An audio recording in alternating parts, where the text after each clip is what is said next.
Namaku Satria. Sejak kecil aku terbiasa hidup dalam beang-beang ejekan. Bukan dari teman-teman sekolah atau orang luar, tapi dari keluargaku sendiri. Ayahku, seorang pegawai negeri yang selalu merasa paling benar. Ibuku yang lebih sering membanggakan anak tetangga daripada anak sendiri. Dan dua kakakku yang tak pernah lelah menyindir setiap langkah hidupku. "Ngapain kamu di rumah terus? Mau sampai kapan jadi beban keluarga?" ujar ayah suatu pagi, saat aku sedang membaca buku bisnis bekas yang kubeli dari pasar loak. "Kalau nggak punya kerja, minimal bantu-bantu jualan atau bersihin rumah kek," sambung ibuku sambil menggeleng, seperti menyesal telah melahirkanku. Setiap kata mereka bagai pisau yang menorehkan luka yang tak terlihat. Mereka melihatku sebagai pengangguran yang tak berguna. Mereka tak tahu. Setiap hari, aku belajar diam-diam, menonton video bisnis, membaca strategi investasi, dan mencatat ide-ide yang muncul di kepalaku. Tapi di rumah ini, ide-ideku hanya dianggap angan-angan kosong. Kakakku, Andra, yang kerja di perusahaan otomotif, selalu menyindir. "Lihat tuh, aku kerja dari pagi sampai malam, bawa duit pulang. Kamu bawa angan pulang." Aku hanya diam, karena aku tahu waktuku akan datang. Di kamar sempit tanpa AC, di atas kasur tipis, aku menyusun rencana masa depan. Mereka boleh meremehkanku hari ini, tapi suatu saat nanti, aku akan buat mereka menunduk. Bukan karena takut, tapi karena malu telah menghina seseorang yang dayam-dayam sedang membangun masa depan. Dan aku bersumpah dalam hati, aku tidak lahir untuk menjadi korban hinaan selamanya. Aku masih ingat jelas malam itu. Aku memberanikan diri mengutarakan impianku saat makan malam bersama keluarga, sebuah hal yang jarang kulakukan. Kukira, jika aku berbicara dengan serius, mereka akan mendengar. "Aku ingin buka usaha digital," kataku pelan tapi mantap. "Aku sudah pelajari tren pasar, cara membangun aplikasi, dan aku punya konsep unik untuk bantu UMKM masuk dunia online." Untuk beberapa detik, hanya suara sendok dan garpu yang terdengar. Lalu tawa itu meledak. Kakakku, Indah, tertawa sampai terbatuk. Ayah mengangkat alis, menatapku, seolah aku baru saja mengatakan sesuatu yang paling bodoh di dunia. "Usaha digital. Dari mana modalnya? Mau pinjam sama Jin?" kata Indah sinis. Ibuku menimpali. "Belajar tinggi-tinggi, kok ujungnya cuma mau jadi penjual online? Kamu pikir gampang? Lihat tuh, Andra kerja di kantor besar, ada jenjang karier jelas. Kamu malah kejar mimpi yang gak jelas." Hatiku remuk, tapi wajahku tetap datar. Mereka tidak tahu, aku sudah menabung sedikit demi sedikit dari pekerjaan lepas, desain grafis, dan jasa copywriting online. Mereka tidak tahu aku sudah mulai mengembangkan prototipe aplikasiku sendiri. Namun bagiku, yang paling menyakitkan bukan tawa mereka, tapi cara mereka memandangku penuh kasihan, seolah aku anak tersesat yang tak punya arah hidup. Malam itu aku duduk di sudut kamarku, menatap dinding yang penuh catatan dan coretan ide. Tak ada satupun dari mereka yang tahu betapa seriusnya aku terhadap semua ini. Tak ada satupun yang percaya padaku. Tapi, tak apa. Mimpiku bukan untuk membuat mereka percaya. Mimpiku untuk membuat mereka menyesal pernah meremehkannya.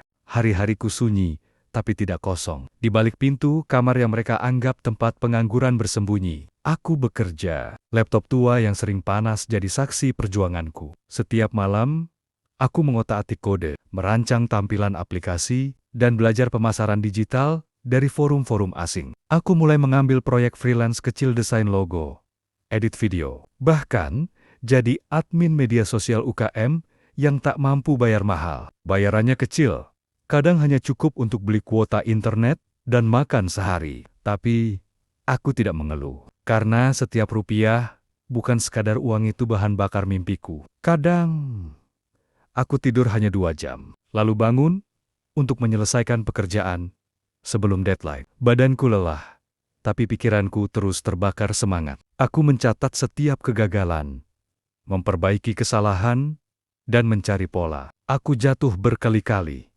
ditolak klien, dibayar telat, bahkan dibohongi. Namun satu hal yang tak pernah padam adalah keyakinanku bahwa bahwa suatu hari, dunia akan melihat siapa Satria sebenarnya. Tak ada teman, tak ada mentor, tak ada keluarga yang mendukung. Tapi, di kesendirian itu, aku menemukan kekuatan paling besar.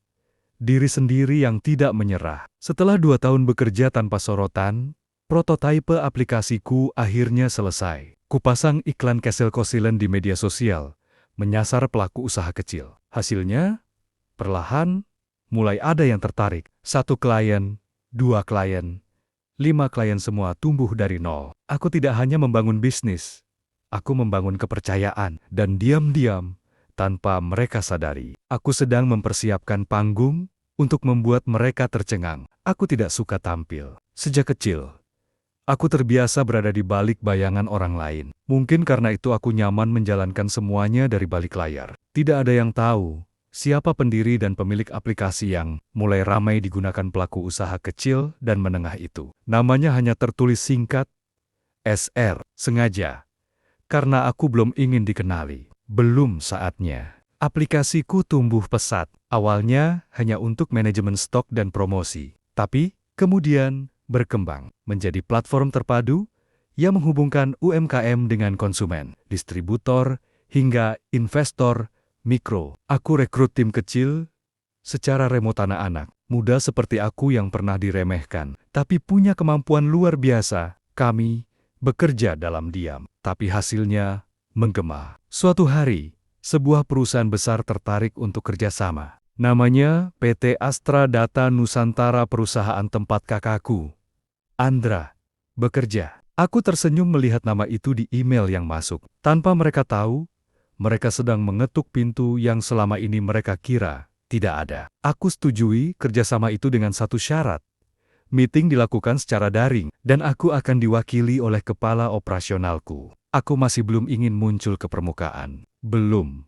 Sekarang, aku ingin lebih dari sekadar membalas dendam. Aku ingin membalikan dunia yang dulu menertawakanku dengan elegan dan tenang. Sementara itu, ibuku dengan bangga bercerita tentang kenaikan jabatan Andra dan betapa kerja kantoran jauh lebih jelas masa depannya daripada bisnis online gak karuan. Aku hanya mengangguk sambil menyembunyikan senyum. Mereka tak tahu, hampir 30% sistem di perusahaan tempat mereka bekerja kini bergantung pada platform yang aku bangun. Mereka tak tahu, rapat-rapat yang mereka hadiri membahas strategi yang aku dan timku rancang. Aku tak butuh pengakuan, aku hanya butuh waktu. Dan waktu itu sudah semakin dekat.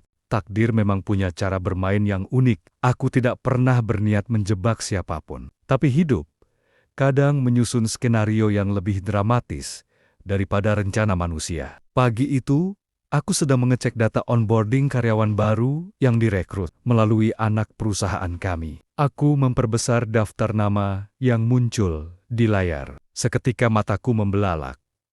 Jantungku berdegup kencang, bukan karena takut, tapi karena sesuatu yang tak pernah kuduga. Indah Pratama, kakakku. Dan di bawahnya, satu nama lagi muncul. Nur Hidayati, ibuku. Ternyata, tanpa tahu siapa pemilik perusahaan ini, mereka mendaftar sebagai staf di divisi admin dan logistik. Aku hampir tertawa melihatnya. Dunia berputar dengan cara yang mengejutkan. Orang-orang yang dulu meremehkanku, kini masuk ke dalam sistem yang aku ciptakan. Aku diam, tidak mengubah keputusan Hatar. Aku ingin mereka masuk, bukan untuk membalas dendam secara langsung, tapi untuk membiarkan mereka merasakan sendiri apa yang dulu mereka anggap remeh. Bisnis online yang tidak jelas masa depannya. Hari pertama kerja mereka pun tiba. Semua dilakukan secara formal, dan tentu saja aku tidak hadir secara langsung. Mereka menerima seragam, pelatihan dasar, dan arahan kerja. Aku melihat dari jauh, melalui laporan timku dan foto-foto onboarding. Lucunya, dalam percakapan grup internal, Indah sempat menyindir, "Kantor ini rapi banget, tapi cowoknya misterius. Gak pernah kelihatan." Seorang staf membalas, "Katanya sih masih muda banget, cerdas, parah.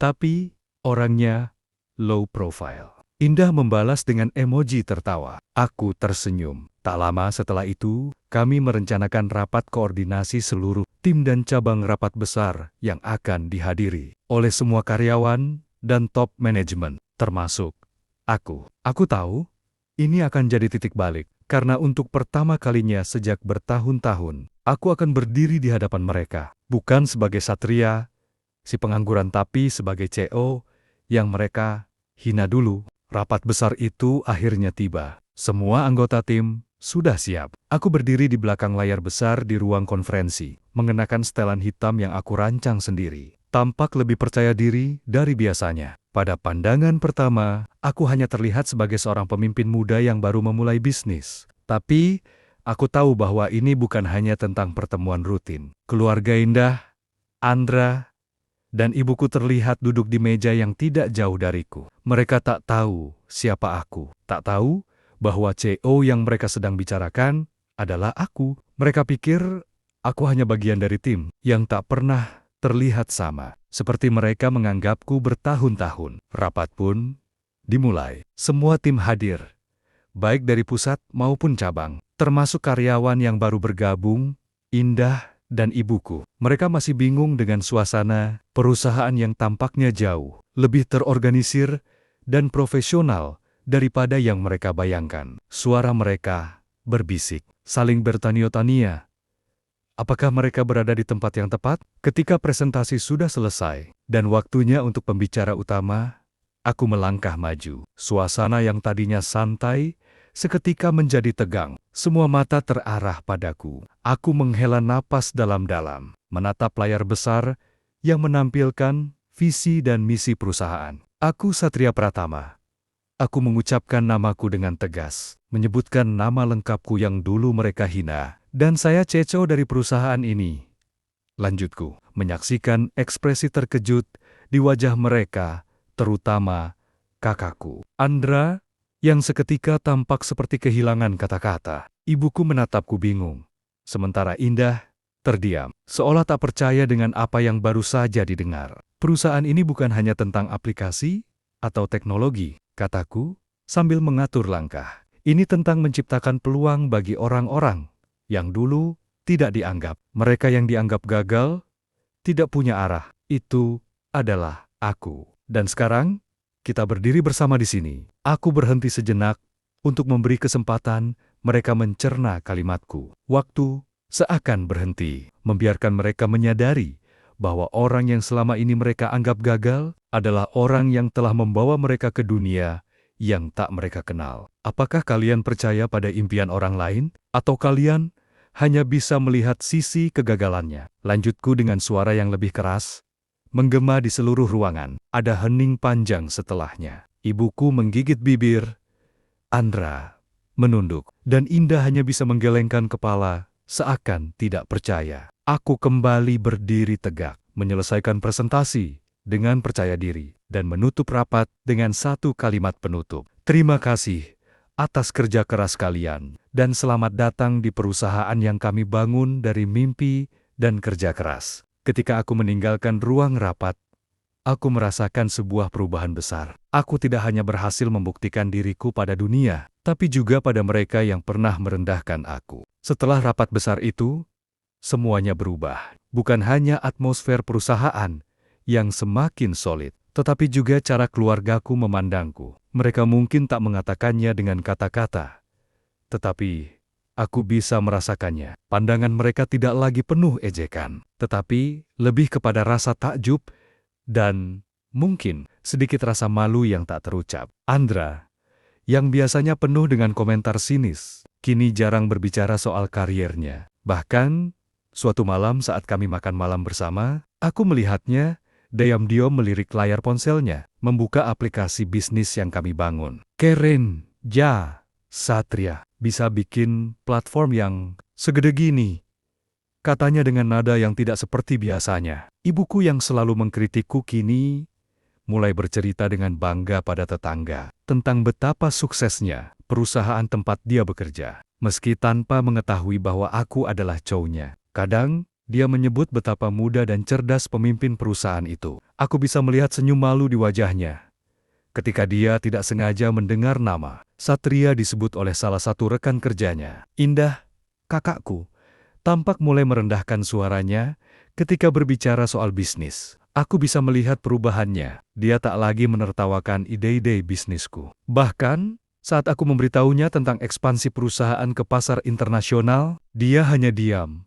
Tak bisa berkata-kata. Mungkin dia sadar, di dunia ini, tidak ada tempat untuk orang yang meremehkan orang lain. Aku tidak merasa perlu mengatakan apapun. Mereka sudah tahu, sekarang, bahwa aku bukan hanya sekadar anak muda yang mereka anggap pengangguran. Aku adalah seseorang yang mampu mengubah keadaan dengan tangan sendiri, tanpa mengandalkan siapapun. Di luar keluarga, nama perusahaanku mulai dikenal lebih luas. Kami bekerja dengan klien-klien besar, menjalin kemitraan strategis, dan memperluas jangkauan pasar ke luar negeri. Media sosial kami dibanjiri oleh pujian dan perhatian dari berbagai pihak. Tapi, aku tetap diam. Aku tetap bekerja keras di balik layar, memastikan semuanya berjalan lancar. Aku tidak perlu kata-kata untuk membuat mereka tunduk. Cukup dengan tindakan, dengan hasil, dan dengan kesuksesan yang berbicara sendiri. Aku tahu, pada akhirnya,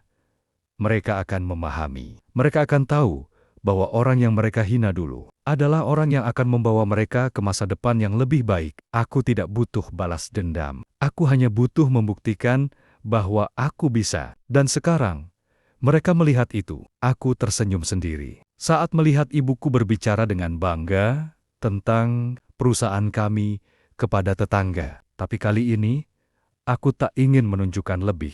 Aku sudah menang.